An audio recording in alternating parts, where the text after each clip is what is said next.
आप देख रहे हैं श्री हरि कृपा आश्रम चैनल। संस्थापक स्वामी श्री हरि चैतन्य पुरी जी महाराज।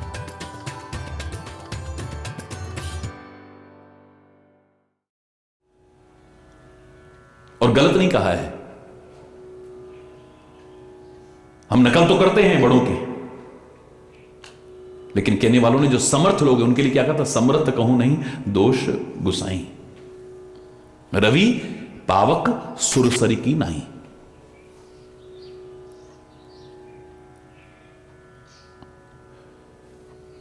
सूर्य की किरणें पापी के घर में भी जाती हैं, दुष्ट आत्मा के घर में भी जाती हैं, संत के घर में भी जाती हैं। उसकी किरणें हर जगह प्रवेश करती हैं। तुम जहां तहां जाओगे तुम्हारे अंदर दोष आ सकता है, लेकिन इसके अंदर कभी दोष नहीं आता है। समर्थ है, वो उसी में लिप्त नहीं हो जाएगी।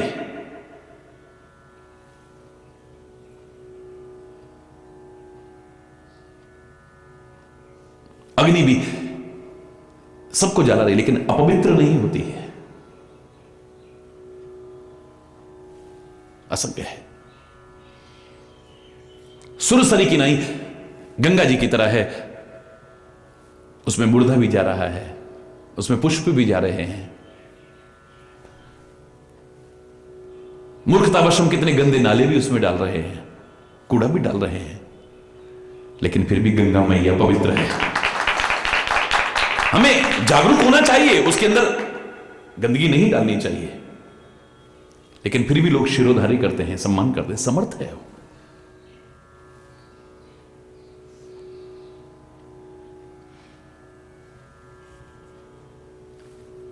ये अग्नि सर्वभक्षी होकर के भी पाप मुक्त है, पाप और पुण्य सब से परे है। उसको अपना गुरु मान लिया है। चंद्रमा को देखा तो उसको अपना गुरु मान लिया है, वहीं से शिक्षा मिल गई है। उसकी कलाएं बढ़ती घटती हैं, बिल्कुल ठीक है, लेकिन चंद्रमा का कभी नाश नहीं होता है। शिक्षा मिल गई, ये शरीर है, ये घटेगा बढ़ेगा, नष्ट भी हो सकता है। जो पैदा हुआ है वो जाएगा, लेकिन आत्मा कभी नष्ट नहीं होती है। चंद्रमा की कलाएं घटती बढ़ती हैं, वो नष्ट हो सकती हैं,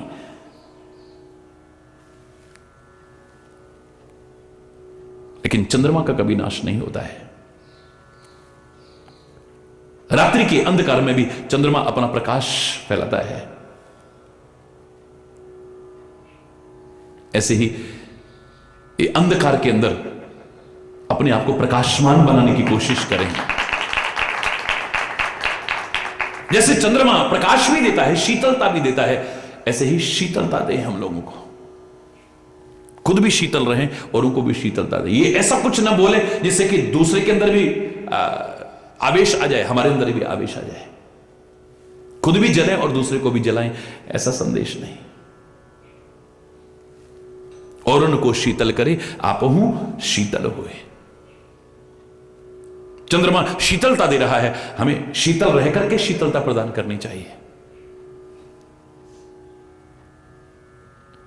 चंद्रमा की कलाएं घट रही हैं, बढ़ रही हैं, ऐसे हमारे शरीर की अवस्था घटती बढ़ती है। उसे एक तरफ रखो, लेकिन ज्ञान होना चाहिए कि आत्मा कभी नष्ट नहीं होती है।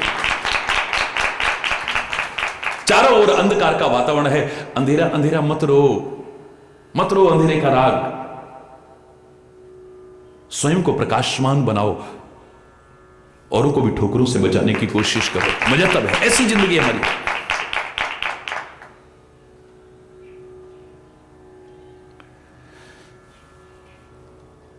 भगवान सूर्य को देखा तो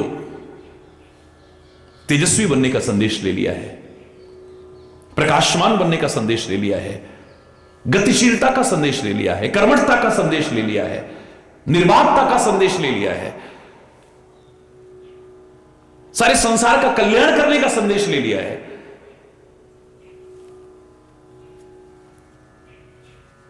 साथ ही साथ आध्यात्मिक शिक्षा भी ले ली है।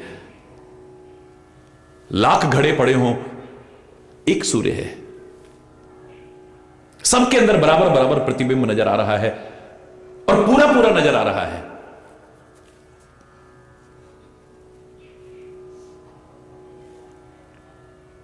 संदेश लिया कि परमात्मा एक ही है, आत्म रूप से सब के अंदर है, और पूर्णमदः पूर्णमिदं पूर्णात् पूर्णमुदच्यते पूर्णस्य पूर्णमादाय पूर्णमेवा अवशिष्यते। वो परमात्मा ही आत्म रूप से सबके अंदर पूर्ण रूप में विराजमान है। उसको भी गुरु मान लिया है, सिखा रहे ही और समान प्रतिबिंब है, ऐसा नहीं है। चींटी के अंदर आत्मा का अंश कम होता और हाथी में बहुत बड़ा, वेल मछली में ज्यादा बड़ा, बिल्कुल नहीं। आत्म तत्व तो सब में बराबर है, सबके अंदर बराबर है। सीख लिया।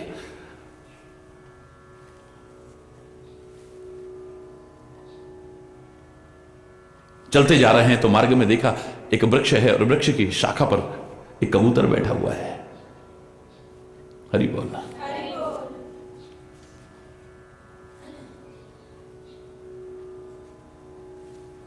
थोड़ी देर में कबूतरी भी आ गई है। अचानक निगाह गई कि वहां घोंसला बना हुआ है एक, तो बैठे थे, निगाह जा रही है, क्या देखा कि दोनों चुग्गा चुगने चले गए हैं।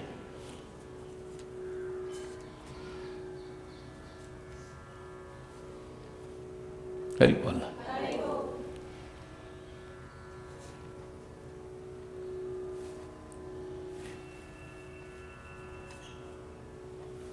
पीछे से शिकारी आया और उसके बच्चों को ले गया है।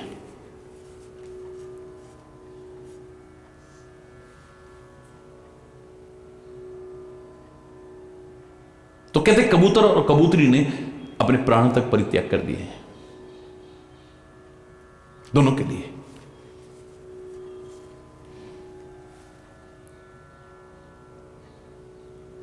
अपने प्राण तक का मोह नहीं है। यहां तक तो ठीक है, लेकिन मोह में प्राण चले जाते हैं, ये शिक्षा ले ली है। ये मोह हमारे प्राणों को ले लेता है।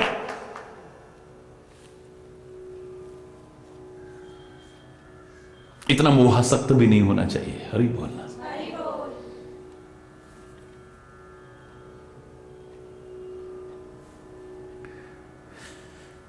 समुद्र को देखा है चलते चलते, उसको भी प्रणाम किया, ये तो मेरा सदगुरु है, सिखा रहा है, मेरा गुरु है मेरा। ये कितना गंभीर है, कितना धीर है, ये कितना भी बढ़ जाता है, कितना भी कम हो जाता है, इसे कोई खुशी नहीं है, कोई गम नहीं है। कितनी नदियां इसके अंदर चल चल करके आ जाएं, दौड़ दौड़ करके आ जाएं, तो ये बड़ा खुश नहीं हो जाता है। और सूर्य कितना भी जल इसमें से सुखा ले तो दुखी नहीं होता है। आने की खुशी नहीं है, जाने का गम नहीं है। वाह, मस्त, गंभीर, धीर गंभीर सागर। और जो इसकी ओर आता है बड़े प्यार से, ये उससे कहीं ज्यादा उससे प्यार करता है। बीच में धीर गंभीर है, किनारे उछलते हैं।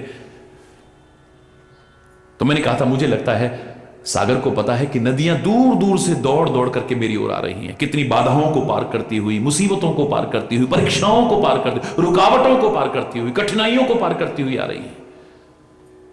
ये नदियां दौड़ दौड़ करके मेरी ओर आ रही हैं। वो भी आगे बढ़ करके अपने आगोश में लेने की कोशिश करता है, आओ, स्वागत करता है। किनारे पर क्यों चल रहा है, कई अर्थ किए थे, लेकिन मुझे लगता है जो प्यार से उसकी ओर आ रहा है वो भी आगे बढ़कर के स्वागत करता है। आओ, हरि बोल। फिर देखा ये बीच में बिल्कुल धीर था, गंभीर था, शिक्षा भी ले ली। अचानक क्या देखते हैं, एक दिन कि बीच में भी सागर उछल रहा है। ये क्या हुआ? अचानक ध्यान गया, चंद्रमा की किरणें बढ़ रही हैं, कलाएं बढ़ रही हैं। जैसे जैसे चंद्रमा की कलाएं बढ़ती हैं, ज्वार भाटा जिसको कहते हैं ना, हाई टाइड्स आने लगती हैं। जैसे जैसे चंद्रमा की कलाएं बढ़ी, सागर उछलने लगा है। शिक्षा ली, सागर की तरह किसी को बढ़ते देख करके हमें खुश होना चाहिए, उसे जलन नहीं करनी चाहिए। हम जलन करते हैं, किसी को बढ़ते देख करके हमें अच्छा नहीं लगता है। सागर जो बिल्कुल शांत रहता था, गंभीर रहता था, आज उछल रहा है। क्यों? क्योंकि चंद्रमा बढ़ रहा है। किसी को बढ़ते देख करके खुश होना ये सागर जैसे विशाल हृदय के लोग ही कर सकते हैं। जो ओछे लोग होते हैं वो किसी को बढ़ते देख करके खुश नहीं होते हैं। उदार हृदय का, विशाल हृदय का, सागर की तरह, वही किसी को बढ़ते देख करके खुश हो सकता है।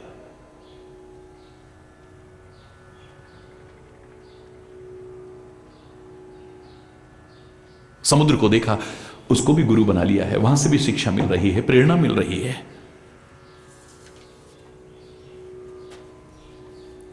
अजगर को देखा, बिल्कुल शांत पड़ा हुआ है, हिलडुल भी नहीं पा रहा है, कुछ आ गया है तो पकड़ करके खा लिया है। हरि बोलना। इसका तात्पर्य नहीं कि हम बिल्कुल निकम्मे निठल्ले बन जाएं, हमको कर्म न करें, अपने कर्तव्य का पालन न करें। इसका संदेश ये कभी भी नहीं हो सकता है। लेकिन एक स्थिति ऐसी आ जाती है कि संतोष की प्रवृत्ति आ जाती है। जो आया, हरि बोल। हम जब भारत पदयात्रा में चलते थे ना, तो पहले दिन मैंने सोच के चला था कि कभी घी गना, कभी मुट्ठी भर चना, कभी वो भी मना हो सकता है। कभी घी घना, कभी मुट्ठी भर चना, कभी वो भी मना। इन तीनों स्थिति में अगर खुश रह सकता है तो पदयात्रा करना, वरना मत करना। खाता नहीं था, लेकिन कभी पकवान भी आ सकते हैं सामने, कभी हो सकता है खाली सूखे चने चबा करके पानी पी के भी संतोष करना पड़ जाए, और कभी हो सकता है कि वो भी खाने को ना मिले, हो सकता है। यद्यपि भरोसा है कि जब हम उसके आश्रित हैं तो कदम कदम पर हमारा ध्यान रखने वाला बैठा हुआ है।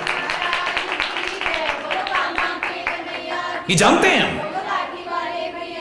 और पूरी भारत पद यात्रा का एक दिन ऐसा नहीं निकला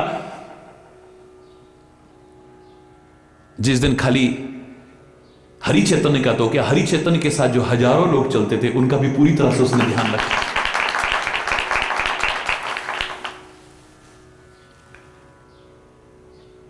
हम उसका कितना ध्यान करेंगे, वो कदम कदम पर हमारा ध्यान रखता है। एक बार भरोसा तो हो हमारा। वैसे भी भक्त के लिए हमारे शास्त्र कहते हैं, भोजनात् छादने चिंताम वृथा कुर्वन्ति वैष्णवः। भोजन की, रहने की, खाने की चिंता भक्त लोग बेकार करते हैं। जो सारे विश्व का भरण पोषण कर रहा है, विश्वंभर कहलाता है, अपने भक्तों को कैसे छोड़ देगा? कबीर कहता है, पेट भरने लायक भी नहीं होता था खूब मेहनत करने के बाद भी, लेकिन जब पर उस पर भरोसा किया है, अपना कर्म भी किया है, अपना जुलाहे का काम छोड़ा नहीं मैंने। काम पहले भी करता था, पेट भरने लायक नहीं होता था, आज घर में कोई अतिथि भी आता है तो भूखा नहीं जाता है। अब ऐसे लगता है कि पीछे पीछे परमात्मा श्री हरि मेरे चल रहा है। पीछे से निगाह रखता है, इसने आगे कुछ खाया कि नहीं खाया इसने। हरि बोलना। जब से उसके आश्रित हुआ हूं, कर्म अपना कर रहा हूं, कर्म नहीं छोड़ा है मैंने, मेहनत नहीं छोड़ी है अपनी, उसका स्मरण भी नहीं छोड़ा है। अब पाछे पाछे हरि फिरे कहीं भूखा ना रह जाए। कहत कबीर कबीर, ऐसे लगता है आवाज आ रही है, कबीर कुछ खाया तूने, कबीर कुछ खाया तूने।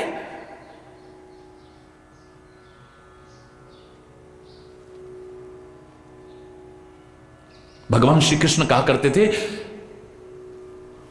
द्वारिका की बात है, हे रुक्मणी, एक दिन उनके मुंह से निकला कि जब तक मेरे आश्रित सब लोग भोजन नहीं कर लेते हैं, तब तक अन्न का एक दाना भी मेरे अंदर नहीं जाता है। रुक्मणी कहती, हरि बोलना, मैं झूठा सिद्ध करके दिखा दूंगी।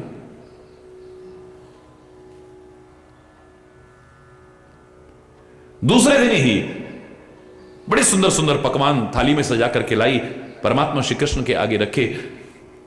और भी सब रानियां पटरानियां सब अपने अपनी सेवा में लगे हुए हैं।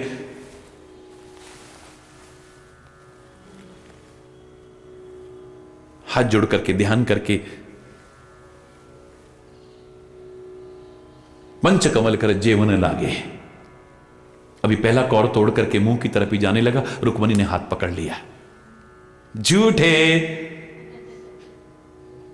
झूठे, क्या कर रही हो रुक्मणी? बोले आप झूठ भी बोलते हो। क्या हुआ?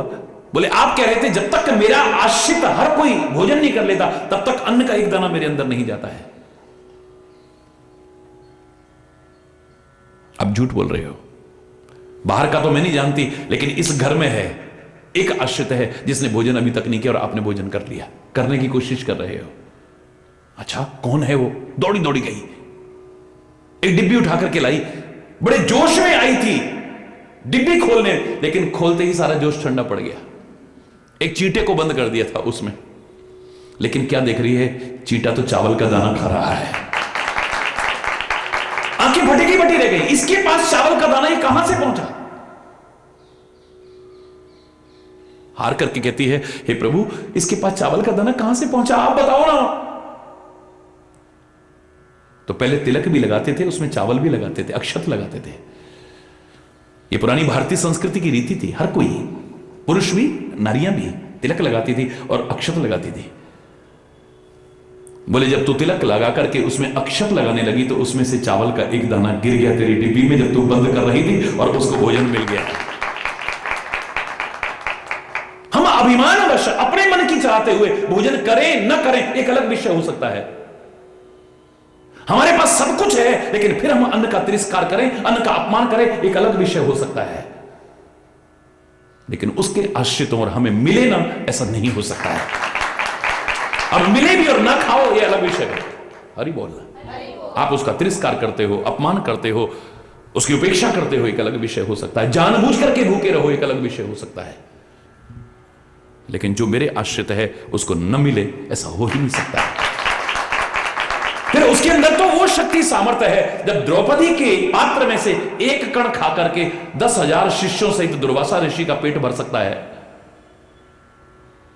तो वो करता भी है तो पता नहीं किस किस तक पहुंचाता है। हरि बोल। वो अगर कर भी रहा है तो जरूर हरि बोलना। मैं भगवान की तो क्या संतों महापुरुषों की भी बहुत करीब से देख करके इतना अनुभव कर बैठा हूं कि वो चलते हैं तो हमारे लिए, बोलते हैं तो हमारे लिए, सोचते हैं तो हमारे लिए, यहां तक कह सकता हूं कि वो खाते भी हैं तो हमारे लिए। हरि बोल।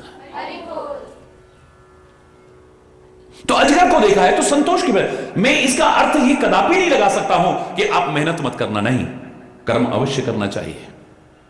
हां, विचार पूर्वक करना चाहिए और परमात्मा का नाम लेकर के करना चाहिए, इतना मैं कह सकता हूं। संत मलूकदास जी ने जो कहा, लोग उसका अर्थ गलत लगाते हैं। अजगर करे न चाकरी, पंछी करे न काम, दास मलूका कह गए सबके दाता राम।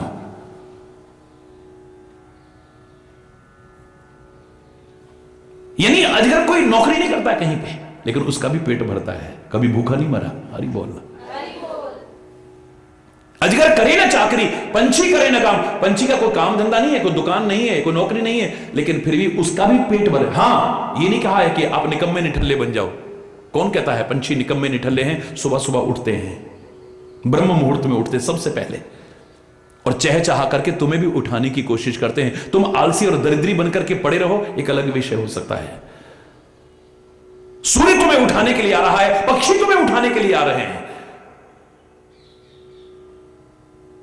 सुबह उठता है और उनको उठाने की कोशिश करता है और चुग्गा चुगने चल देता है, मेहनत करता है। हां, ना नौकरी सही, ना दुकान सही, ना फैक्ट्री सही, ना कुछ, लेकिन अगर मेहनत करे तो उसको भी चुग्गा कहीं ना कहीं से मिल जाता है। भगवान ने सबका इंतजाम कर रखा है, सबका। मैं ही नहीं कह सकता कि मेहनत मत करना, इसका अर्थ यह होगा, बिल्कुल भी नहीं। इसका तात्पर्य है कि हमारे पास कुछ नहीं है, फिर भी उसने हमारे लिए कोई इंतजाम। हरि बोलना।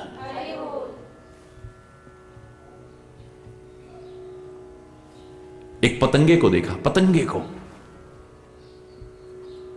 दीपक जल रहा था और उसको देखा कि वो मंडराता रहा और जल करके खाक हो गया। उसी को गुरु बना लिया है।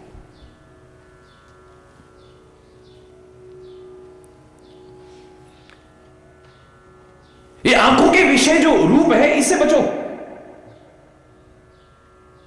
सीख लिया। उसकी नजरों को बहुत अच्छी लगती है दीपक की लौ, दीप शिखा जिसे कहते हैं, क्षमा जिसे कहते हैं, और पतंगे को कहते हैं परवाना। उस पर मंडराने लगता है, जल के खाक हो जाता है।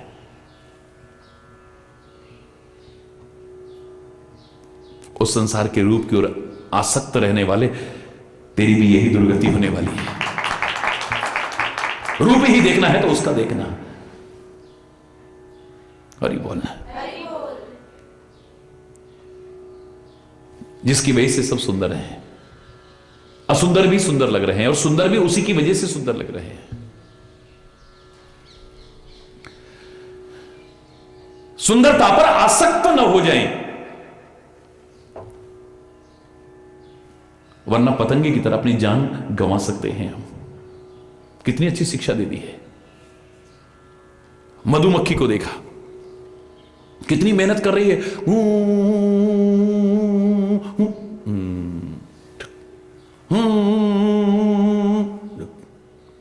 सारा दिन मेहनत करके शहद इकट्ठा करती है और सोचती है खाऊंगी खाऊंगी खाऊंगी, पर कोई तोड़ के ले जाता है। कोई आता है और तोड़ करके ले जाता है छत्ते को। मधुमक्खी से ये तो प्रेरणा लो कि जहां से रस मिले ले लेना, बिल्कुल ठीक है, लेकिन लालची बन करके, लोभी बन करके, ये बटोर करके रखने वाली प्रवृत्ति मत रखना, वरना तुम्हारे काम नहीं आने वाली है। हरि बोलना। जोड़ जोड़ करके जमा कर जाओगे और आखिर में हरि बोल। न खाओगे न खिलाओगे, बाद में उसका क्या हो रहा है तुम्हें क्या पता है। ये धन की तीन ही गति हैं। सर्वोत्तम गति है दानाय, किसी अच्छे काम में लगा दे आदमी, सत्कार्य में लगा दे, किसी गरीब की मदद कर दे।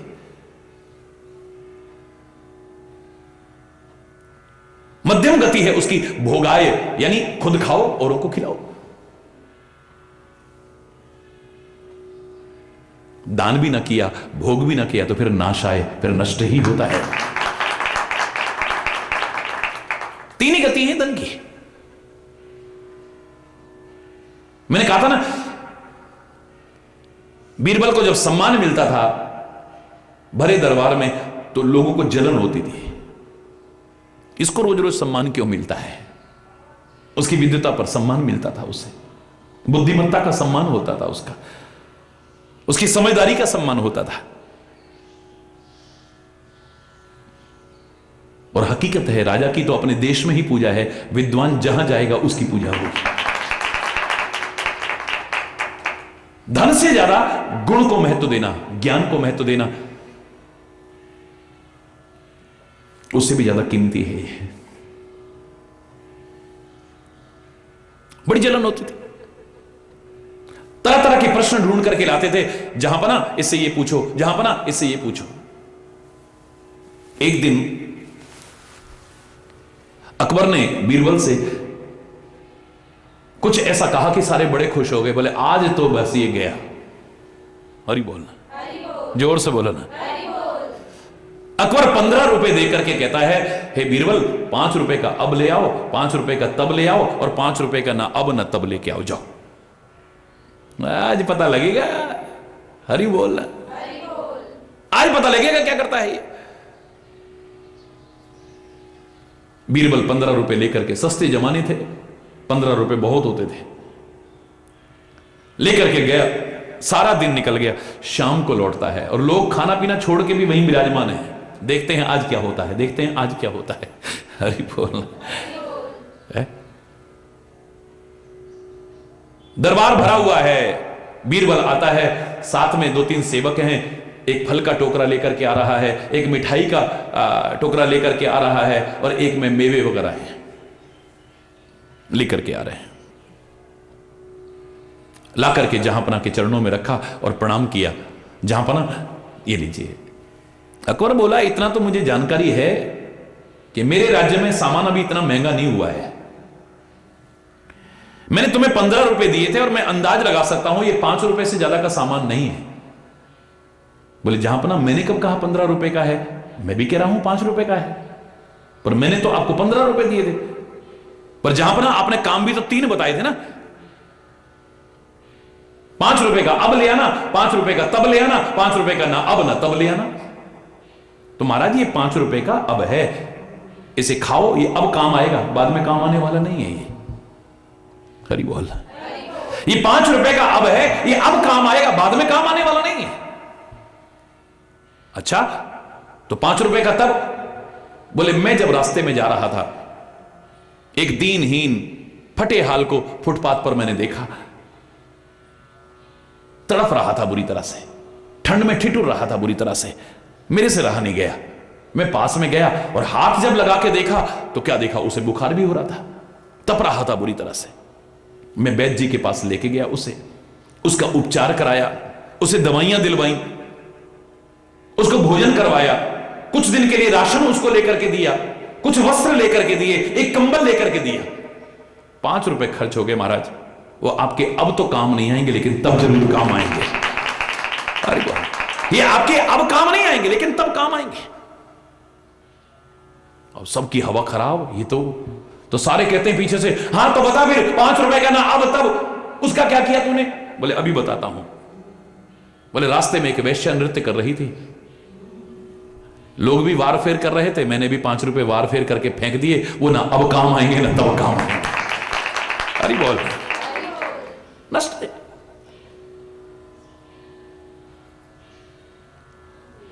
लोभी का धन उसके काम नहीं आता है, फिर बाद में काम आता है।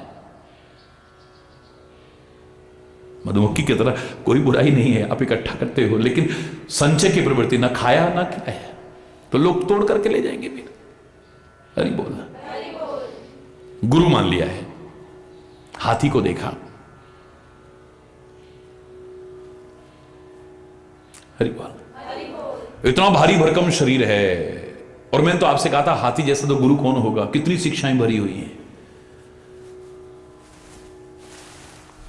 मैंने तो ईश्वर की कृपा से जो मेरे समझ में आया, भगवान गणेश के बारे में वर्णन करते हुए मैंने आपको बताया था कि हाथी का सिर शिक्षा दे रहा है।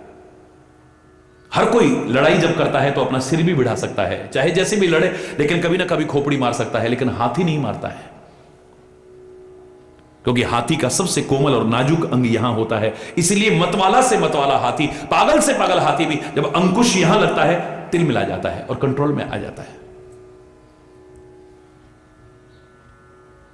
शिक्षा मिली है भगवान गजानन के रूप में इस हाथी के माथे, इस सिर के द्वारा, कि कोई भी काम शुरू करो तो खोपड़ी मत बढ़ाना शुरू कर दो, वरना काम में विघ्न आएगा।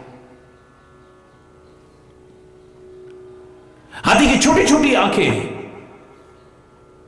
उसके शरीर के अनुपात में बहुत छोटी हैं, लेकिन दूरबीन की तरह है।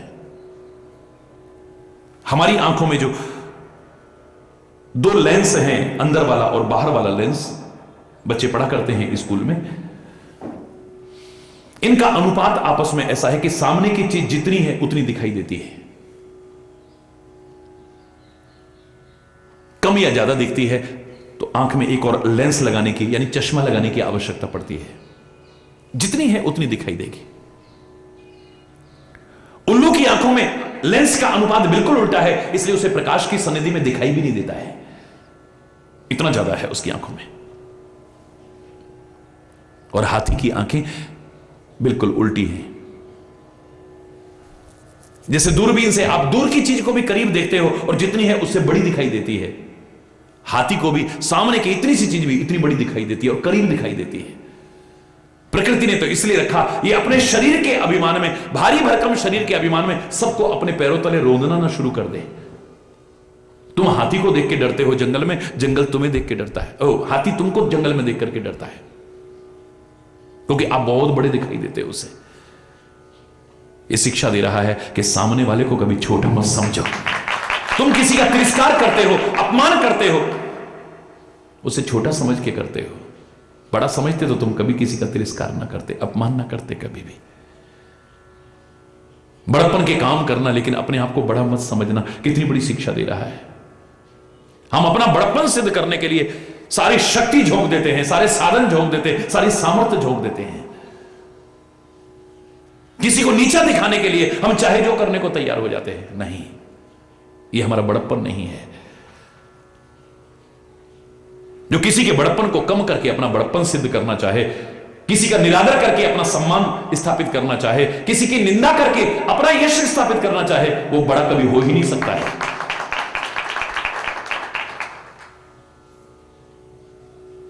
बड़ा जब बन जाता है अपने आप को बड़ा नहीं समझता है। मैंने हमेशा कहा है,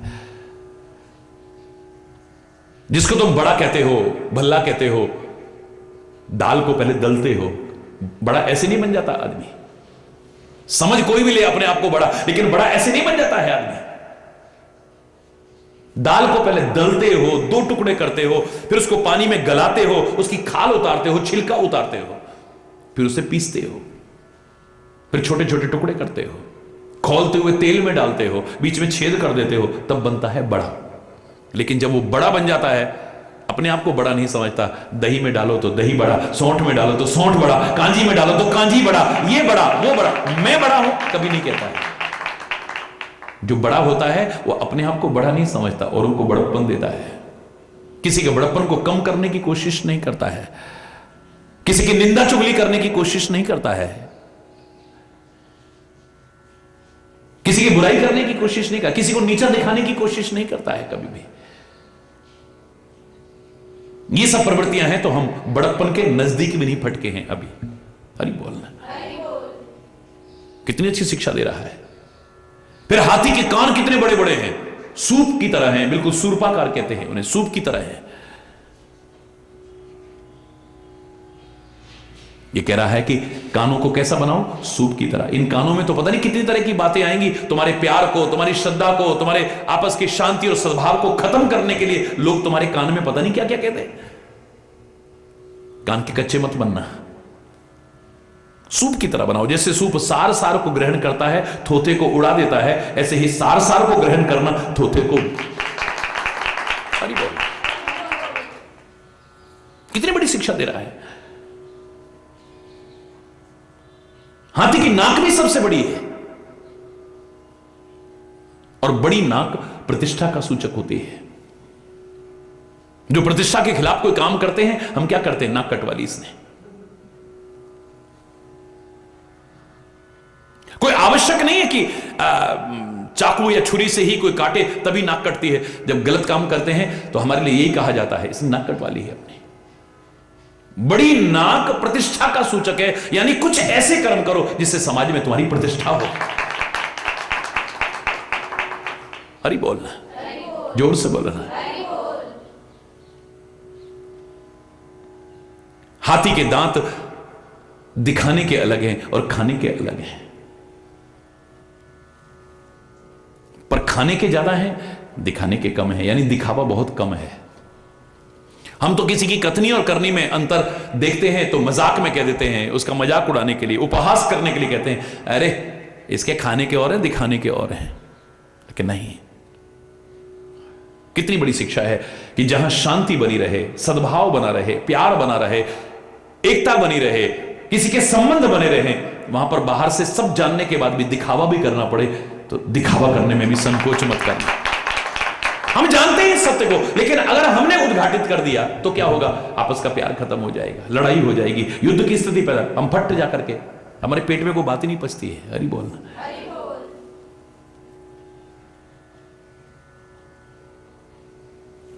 सत्य बोलो, लेकिन मधुर सत्य बोलो, और उससे भी ज्यादा महत्वपूर्ण है हितकारी सत्य बोलो।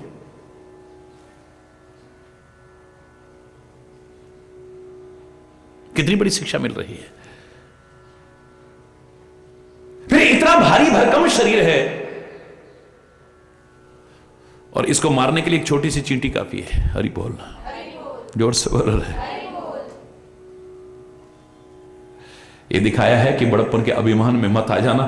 काल हर एक के साथ रहता है, किस रूप में कब कहां आ जाए इसे याद रखना। डरने की तो आवश्यकता नहीं, अभिमान में मत आना।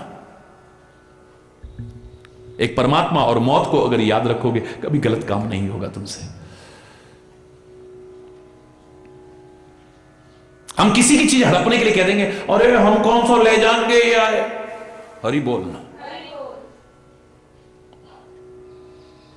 लेकिन हमारी चीज को कोई हाथ लगाए तो अपनी बार लगता है हम ले जाएंगे शायद। हरि बोलना।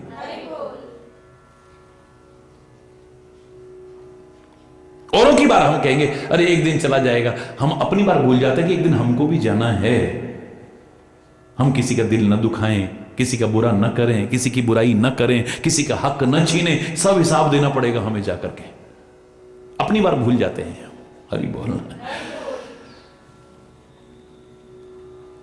हाथी को देखा है तो उसे भी गुरु मान लिया है।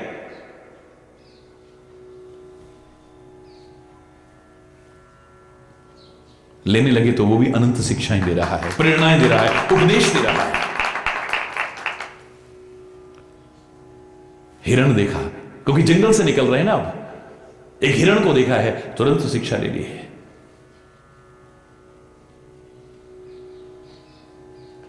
बाहर की चमक दमक में मत लगे रहो, वरना तुम्हारे शिकार करने वाले कितने हो जाएंगे। हरि बोलना। हम बाहर की चमक दमक में ज्यादा लगे रहते हैं, फिर बाहर के स्वर में इतने आकर्षित मत हो जाओ कि शिकारी तुम्हारा शिकार कर ले। इसकी कमजोरी क्या है? पुराने जमाने में कहते हैं जो शिकारी होते थे खाली धनुष्वाण हाथ में नहीं रखते थे, वीणा रखते थे साथ में। वीणा बजाई, इसी वीणा का स्वर बहुत अच्छा लगता है। एक कुलाचे मार करके भागने वाला, दौड़ने वाला हिरण शांत होकर के खड़ा हो जाता था, तीर मारते थे, खत्म कर देते थे। एक कान का विषय है शब्द। इसकी तरफ आकर्षित होकर के हिरण अपने प्राण त्याग देता है। शब्द ही सुनना है तो परमात्मा का नाम सुनना, उसका ज्ञान सुनना, उसकी कथा सुनना।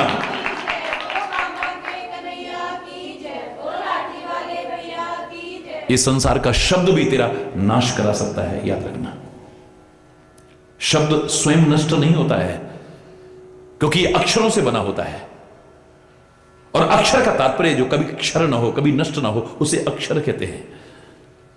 हम जो भी बोलते हैं ये वातावरण का निर्माण करता है। वायुमंडल की कितनी परतों को पार करके चला जाए, लेकिन ये हमेशा मौजूद रहता है, कभी खत्म नहीं होता। इसलिए कहते हैं अच्छा अच्छा बोलो, वातावरण अच्छा बनेगा। जिस घर में कला होती है, कलेश होती है, झगड़ा होता है, विरोध होता है, शांति तो अपने आप ही गायब हो जाएगी। हरि बोलना। वातावरण ही अलग तरह का बन जाता है, नकारात्मक ऊर्जाएं प्रवेश करने लगती है। हरि बोल। अचानक पानी पीने के लिए नीचे झुके तो सरोवर में मछली दिखाई दे गई है, उसको भी गुरु बना लिया है।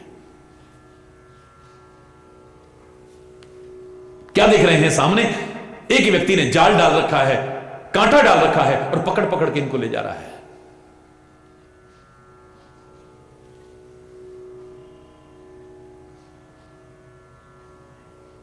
पता लगा कि ये क्यों फंसी हैं कांटे में, क्योंकि कांटे के आगे कुछ लगा रखा था, उसको खाने के लालच में आ गई।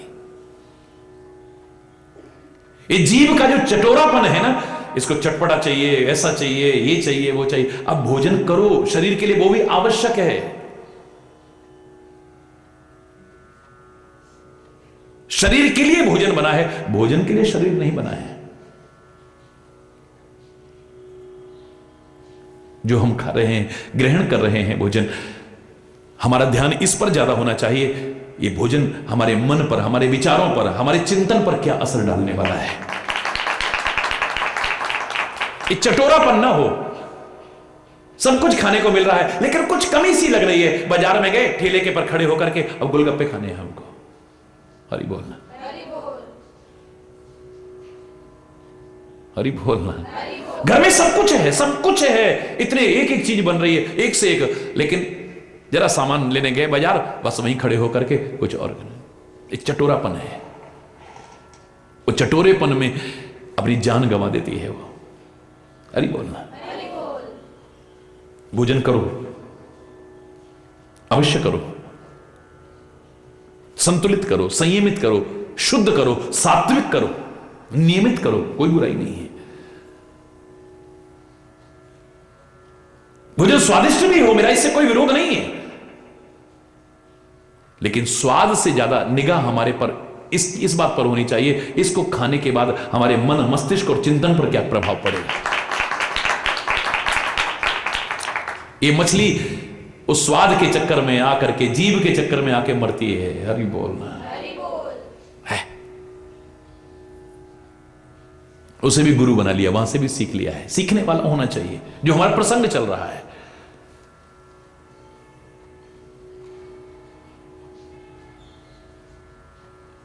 पिंगला वैश्या को देखा है तो सारा दिन प्रतीक्षा कर रही है, कोई आए, कोई आए, कोई आए, कोई आए। हरि बोल।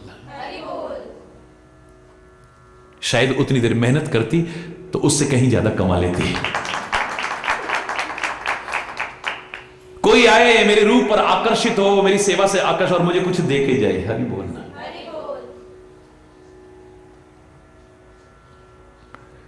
अपने पर भरोसा रखे, अपने धन पर भरोसा रखे, औरों की जेब पर नहीं। हरि बोलना, जोर से बोलना।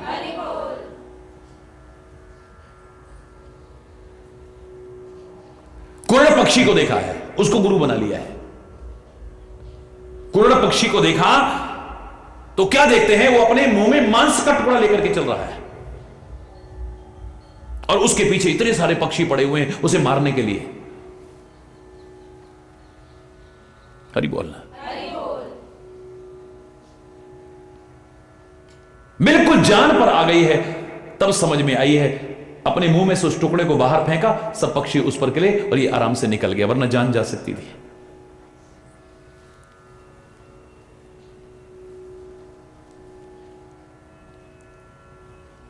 इतना लालच भी ना हो कि उसके पीछे अपनी जान भी चली जाए। हरि बोल।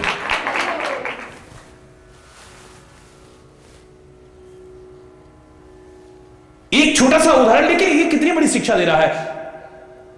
कई बार क्या होता है कि हम देखते कि हमारा सारा जा रहा है, पर हम इतना भी देने को तैयार नहीं, चाहे सारा चला जाए। हरि बोल। कईयों की प्रवृत्ति क्या होती है मूर्खता की, कि भेली चली जाए, गुड़ की भेली होती है ना बड़ी वाली, भेली चली जाए पर ढेली नहीं देनी। हरि बोलना। लेकिन रामायण कहती है, अर्ध तजई बुद्ध सर्वस जाता। बुद्धिमान व्यक्ति क्या कहता है, अगर आधा जाने से मेरा आधा भी बच जाता है तो ले जा तू आधा, कोई बात नहीं, जा भैया। हरि बोल। तू भी शांति से रहे, हम भी शांति से रहे। हरि बोलना। कोई बात नहीं, कोई बात नहीं। नाव में एक व्यक्ति जा रहा था, खूब धन दौलत लेकर के जा रहा है, लेकिन वजन इतना ज्यादा हो गया कि नाव डूबने लगी। तो धन दौलत को समेट के बैठा है, ये ना चली जाए मेरे, ये ना चली जाए मेरे, अपने प्राण चले जाए बेशक। हाय हाय हाय। हरि बोलना। जो समझदार आदमी था वो क्या कहता है, पहले जो इसमें लोहे की चीजें ना उनको बाहर फेंको, फिर भी देखा अभी डूब रही है तो फिर पीतल की चीजें जितनी है सब इनको बाहर फेंको, फिर भी देखा अभी डूब रही है तो चांदी की जितनी चीजें उनको बाहर फेंको। हरि बोलना। जितना बचेगा और साथ में जीवन बचेगा बहुत है। वो आधा भी जाकर के, अगर आधा भी बच जाए और जिंदगी भी बच जाए, ये कहीं अच्छा है या सारा बचा रहे मेरा कुछ ना जाए और चाहे जिंदगी चली जाए, ये ज्यादा अच्छा है। बोलो ना।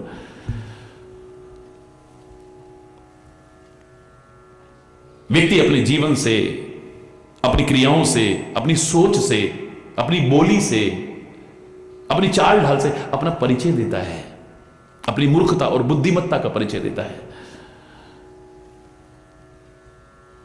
अपनी हरकतों से अपना परिचय देता है। किसी के कहने से नहीं होता कि तुम बहुत बुद्धिमान हो।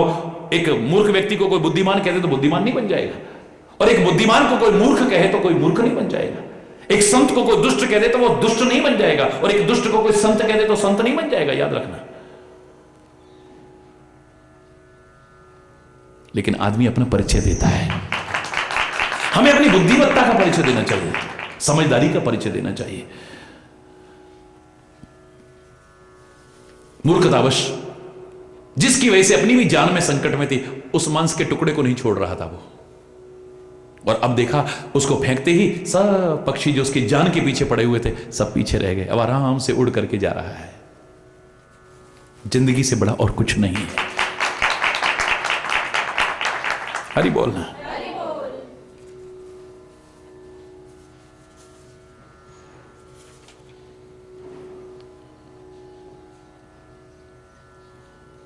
सीखने वाले कहां कहां से सीख ले रहे हैं, लेकिन दुर्योधन जैसे साक्षात भगवान सामने खड़े उनसे नहीं सीख पा रहे हैं।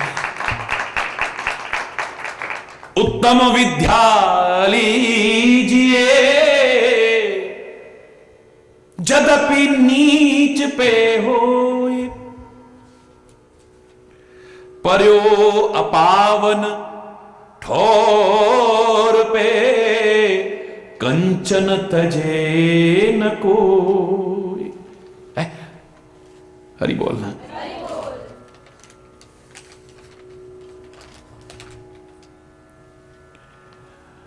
अभी चल ही रहे थे, रास्ते में एक छोटा सा बच्चा मिल गया है।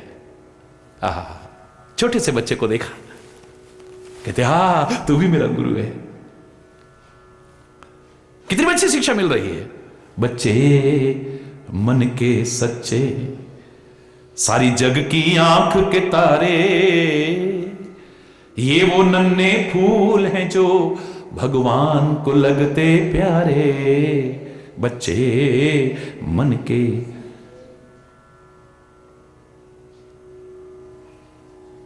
खुद रूठे खुद मन जाएं, फिर हम जोली बन जाएं। झगड़ा जिसके साथ करें, अगले ही पल फिर बात करें। इनके मन में कोई गांठ नहीं है। हम जिंदगी भर गांठ बदले की भावना में जलते रहते हैं। कम मौका लगे इनको नीचा दिखाने का, कम मौका लगे इनका विरोध करने का, कम मौका लगे इनको। हरि बोल। सारी जिंदगी हम बदले की आग में जलते रहते हैं, गांठ कर लेते हैं। उसने हमको ऐसा कहा, उसने हमारे साथ ऐसा करा, उसने ऐसा करा। एक बच्चे के मन में नहीं है। गली में बच्चे लड़ते मिल जाएंगे, उनके पीछे बड़ों की जीवन भर दुश्मनी हो जाएगी। तूने मेरे बेटे से ऐसा कहा, तूने मेरे पोते से ऐसा कहा। जिंदगी भर लड़ते रहेंगे, बड़े लड़ते रहेंगे उनके पीछे। लेकिन जिन बच्चों के पीछे लड़ रहे हैं वो थोड़ी देर बाद फिर गली में खेलते मिल जाएंगे। वाह, कोई मन में विकार नहीं है, कोई मन में गंदगी नहीं है। इंसान जब तक बच्चा है तब तक मानो सच्चा है। जो जो इसकी उम्र बढ़े, मन पर मैं झूठ का मैल चढ़े। जैसे जैसे उम्र बढ़ती है फिर झूठ भी आ गया, फरेब भी आ गया, विकार भी आ गए, गंदगी भी आ गई, सब घुसने लग गया। दिखने में बड़ा भोला भाला लगता है पर अंदर जहर भरा हुआ है। सोने का घड़ा जैसा भी दिख रहा है पर अंदर जहर भरा हुआ है। हरि बोलना। कटुता भरी है, विरोध भरा है, विकार भरे हुए हैं।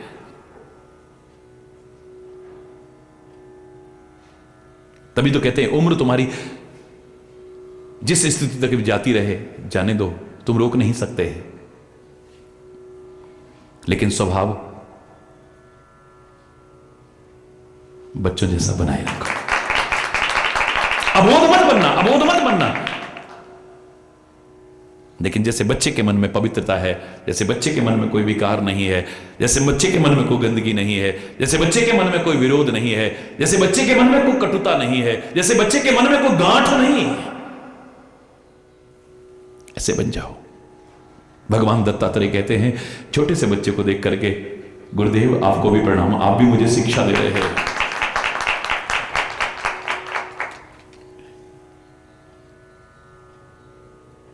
शरीर है, भूख लगना स्वाभाविक है।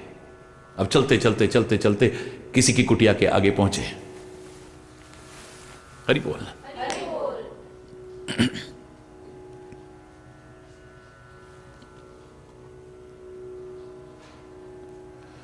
अब उनके घर में कुछ बना हुआ नहीं था, तो एक कुंवारी कन्या जो थी वो अंदर जाती है, पता ना लगे, बाहर फटाफट फटाफट धान कूटूंगी और उबाल करके डाल करके दे दूंगी, अतिथि का सत्कार करूंगी। लेकिन क्या देखती है जब वो उखल से ऐसे कर रही है, उखल कहते ना, धान कूटती है तो आवाज आ रही है बाहर। चूड़ियां पहन रखी थी उसने, बाहर पता लग जाएगा कि इनके घर में अभी भोजन के लिए कुछ भी नहीं है, ये भी तो धान कूट रहे हैं, तब जाकर के बनेगा। गलत हो जाएगा। एक चूड़ी उतारती है, आवाज फिर भी आती है, एक चूड़ी उतारती है, फिर आवाज आती है, फिर एक और उतारती है, अब भी आवाज आ रही है, इधर के हाथ की भी उतारती है, फिर भी आवाज आ रही है, एक और उतारी, फिर भी आवाज आ रही है, आखिर में एक एक चूड़ी रह गई है, अब आवाज नहीं आ रही है। हरि बोलना। भगवान दत्तात्रेय कहते हैं भजन तो एकांत में ही होना चाहिए। एक खड़पड़ खड़पड़ होती है, अगर दो भी इकट्ठे हो गए तो हरि बोलना, ये आवाज करेंगे। घरों में छोटी मोटी बातें होती तो लोग क्या कहते, कहावत, जहां दो बर्तन होंगे तो खड़केंगे ही ना भाई।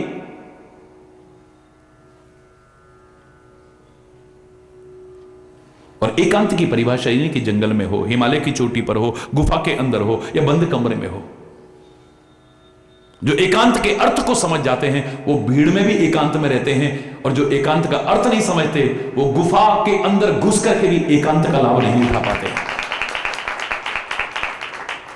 एक के अलावा सब का अंत हो जाए, हरि बोलना। कोई संकल्प नहीं, कोई विकल्प नहीं। मन तो साथ में है, दुनिया भर का उसमें आ रहा है, एक कहां है पता नहीं कितना भरा पड़ा उसमें। इसलिए सब कहते हैं जब ध्यान में बैठो ना, जब भजन में, तभी पता नहीं कहां कहां के ख्याल आने लगते हैं। हरि बोलना।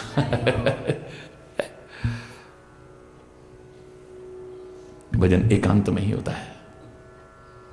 भगवान दत्तात्रेय वहीं पर शिक्षा ले लेते हैं। एक को देखा कि तीर बना रहा है, वो आगे बढ़े तो क्या देखते हैं, तीर बना रहा है।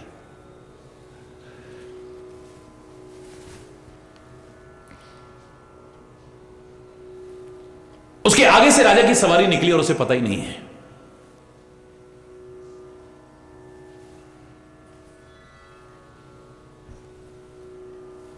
ऐसे करे जा रहा है। राजा की सवारी निकली है, आगे से इतना शोर हुआ है, उसे पता ही नहीं है। कहते एकाग्रता हो तो ऐसी होनी चाहिए। तू भी मेरा गुरु हो गया, तूने मुझे एकाग्रता का संदेश दिया है। वाह! अगर ध्यान एकाग्र ना होता, ज्यादा रगड़ जाता तो उसका नुकीलापन खराब हो जाता। जो काम कर रहा है पूरी एकाग्रता के साथ कर रहा है। कितनी बड़ी शिक्षा दे दी है। मार्ग में जा रहे थे, अचानक सांप दिखाई दे गया है।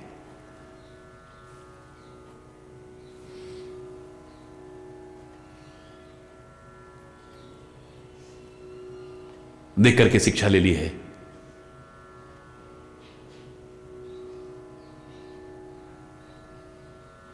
ये सारी जिंदगी इसमें नहीं लगा लेता कि अपना घर बनाऊं, इसी में नहीं लगा रहता है। चूहे का बिल है, उसका बिल है, जहां मिला जिंदगी निकल जाता है। हरि बोल, हरि बोलना। मैं नहीं कह रहा कि लोग न बनाएं, क्योंकि ये संत वेश में है ना।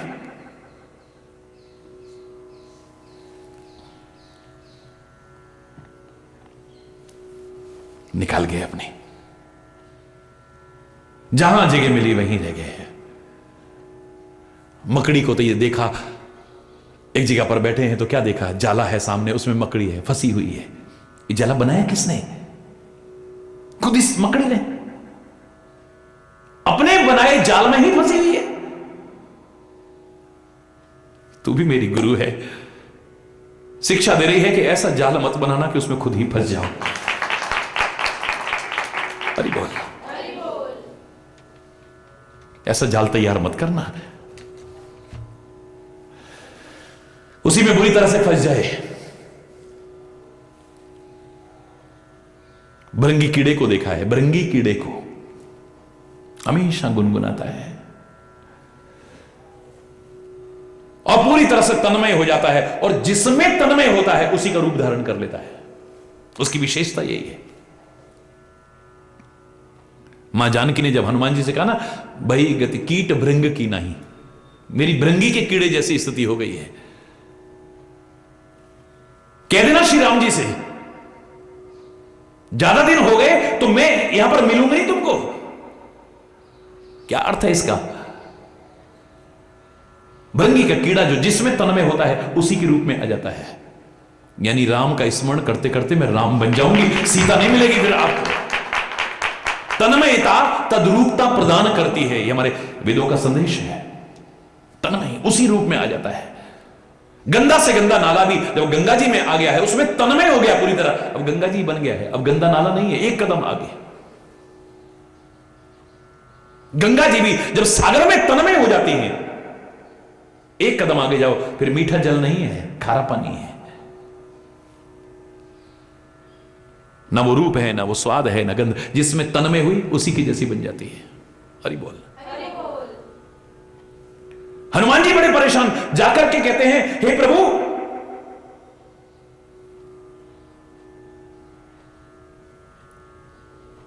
मेरे स्वामी तो दो दो हो जाएंगे, लेकिन मां तो मेरी मिलेगी नहीं मुझे, फिर जल्दी करो, कुछ जल्दी करो।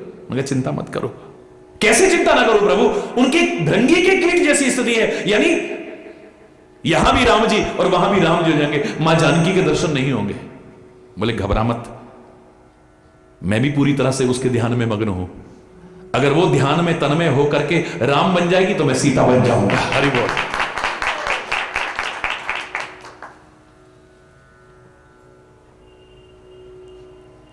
यहां होली में गीत गाते हैं ब्रिज में, बड़ा प्यारा गीत है, हम उसको सहज में गा जाते हैं, उसके पीछे भाव क्या है कभी समझा नहीं हमने।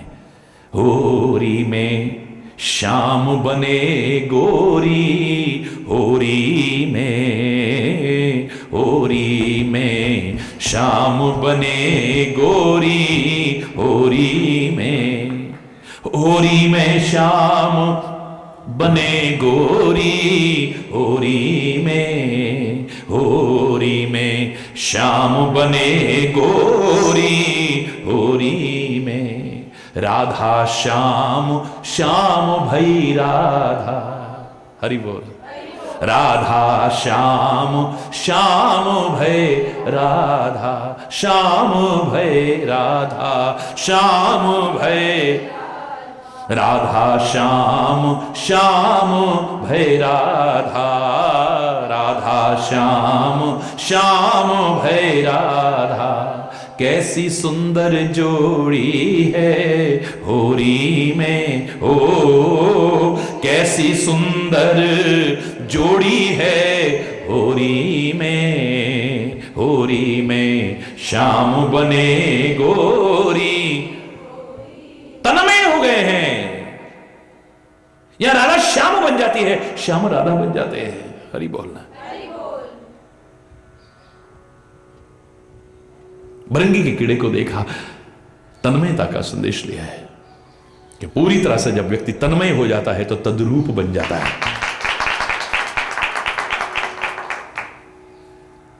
शांत होकर के बैठ गए हो, बहुत सारे गुरुजी मिल गए मेरे को तो है। 24 गुरुओं से शिक्षा ली है, मैं गिनती नहीं कर रहा, मुझे जितने याद आता जा रहा बोलता जा रहा। हरि बोलना। आत्मा तक पहुंचे हैं, इस आत्मा को भी गुरु बना लिया है।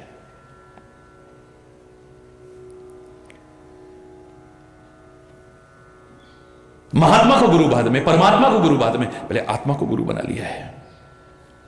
मन का मार्गदर्शन गलत हमेशा सही होगा कोई गारंटी नहीं है, लेकिन आत्मा का मार्गदर्शन कभी गलत राह नहीं दिखा सकता है।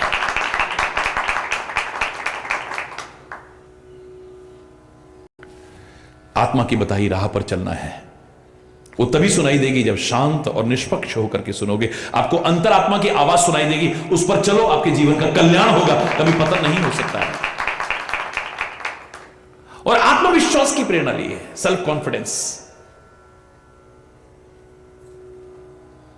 फिर परमात्मा को भी गुरु कहा है, कृष्णम वंदे जगत गुरुम।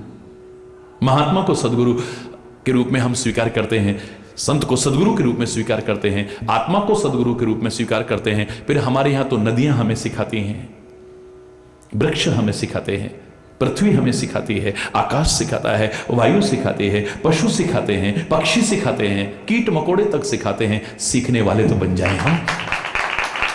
जब हम सीखने वाले बन जाते हैं तो सृष्टि का कण कण सिखाता है, वरना परमात्मा भी नहीं सिखा पाएगा। इसलिए कह रहा हूं कि गुणग्राही बनना, जहां से मिले अच्छाई लेकर के, अपना करके अच्छाइयों के भंडार बनने की कोशिश करना। आज यहीं पर अगर कोई गलत शब्द निकला हो उसके लिए क्षमा चाहता हुआ अपनी वाणी को विराम दूंगा। एक बार जोर से बोलेंगे, धर्म की अधर्म का, प्राणियों में विश्व का, गौ माता की, भारत माता की, गंगा माता की, संत समाज की, भारत की देवियों की, भक्त समाज की।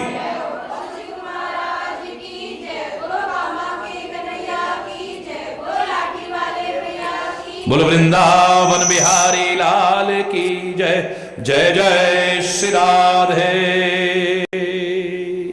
श्याम राम। हरि बोल, हरि बोल।